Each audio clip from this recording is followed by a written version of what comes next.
Hello, everybody. David Shuster here. In the life of every person with dementia, there comes a point when comprehension and logic get replaced by confusion and mania.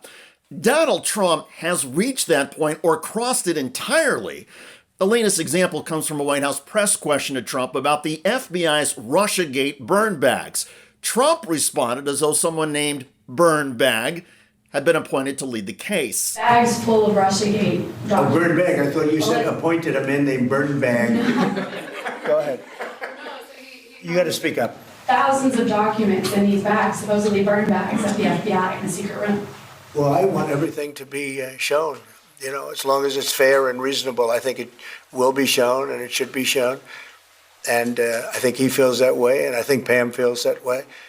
But it's got to be, it's got to be stuff that really doesn't hurt people unfairly. So many people involved in the Epstein case. Trump was asked about Russiagate and spoke about the Epstein files. This is not just a gaffe, it is another reminder that something has unspooled inside Donald Trump's skull. Medical experts and linguistic analysts have charted Trump's decline for months. His sentences have shrunk, his vocabulary has thinned, and his tangents keep going off into loopy non sequiturs. Another example from the same White House press availability came when a friendly MAGA reporter teed up a softball for Trump about the start of the school year. What's your message to parents now as they return their kids to school knowing that they have the support of you? Well, the beautiful thing is, as you know, we've gotten rid of the woke. Woke is gone, and I think pretty well buried. We're going to make sure it's buried. But the parents are now taking over the school boards. They're getting rid of these people that probably didn't like the children very much based on what they were doing.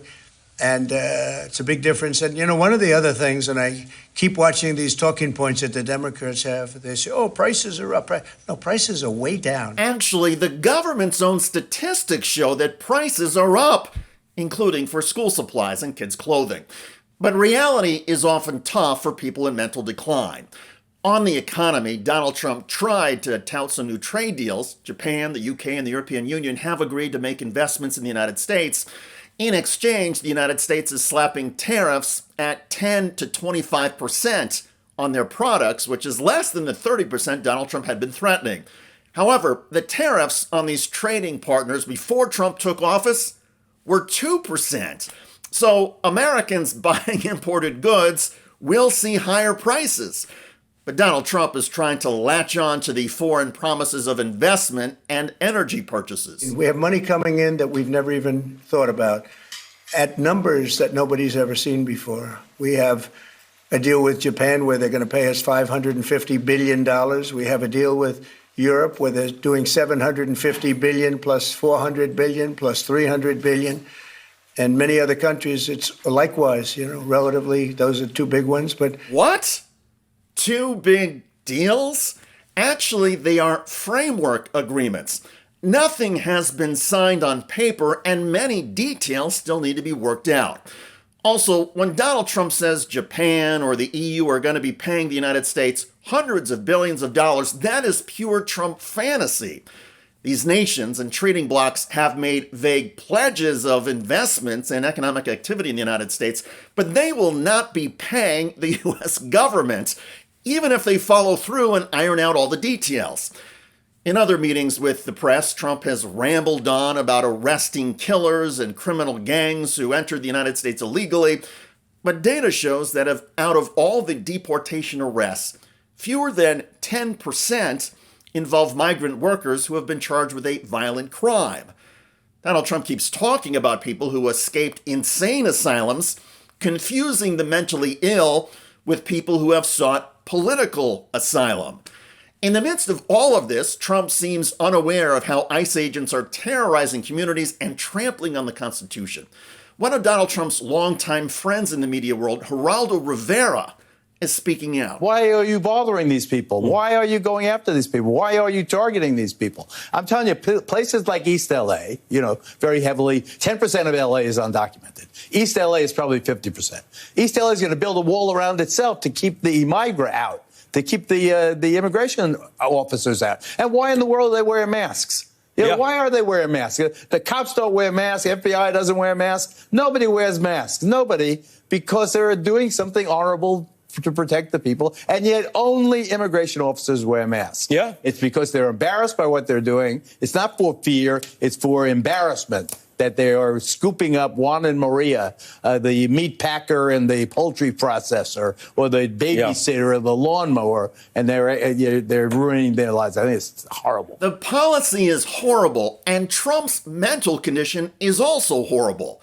Trump can no longer discriminate between fact and fantasy, between peaceful, hardworking Latinos and savage killers, between economic realities and delusions of grandeur. Donald Trump shows no filter, no judgment, no unfolding logic, just incoherence. If the Republican Party insists on pushing this awful spectacle forward, well, the GOP should own it. Republicans should stand behind someone who confuses conspiracies, crimes, dates, and people. But the rest of us, those of us still capable of facts, logic, and shame, should speak clearly. Donald Trump is not a political swirl. He is exhibiting a cognitive collapse. Trump's style once depended on performance, now it depends on confusion.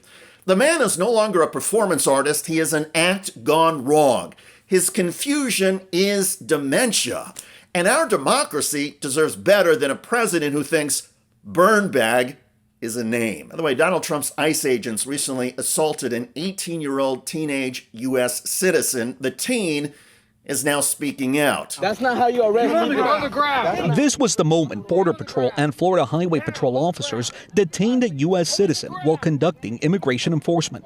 Kenny Linez, an 18-year-old high school senior, was on his way to work as a landscaper with two other co-workers and his mother, who was driving. I got rights to talk, bro. You got no right here. I do. Illegal, brother. Hello, everybody. David Shuster here. Another day, another ICE outrage. This time, the Trump administration jackasses shredded the Constitution in Florida, a state already brimming with lunacy. In a single afternoon, Immigration and Customs Enforcement agents, along with the Florida Highway Patrol officers, detained and manhandled a United States citizen for the unspeakable crime of looking Hispanic. Get up. I was born and raised here. Check out that video at the link below. I'm David Shuster. Thanks for joining us.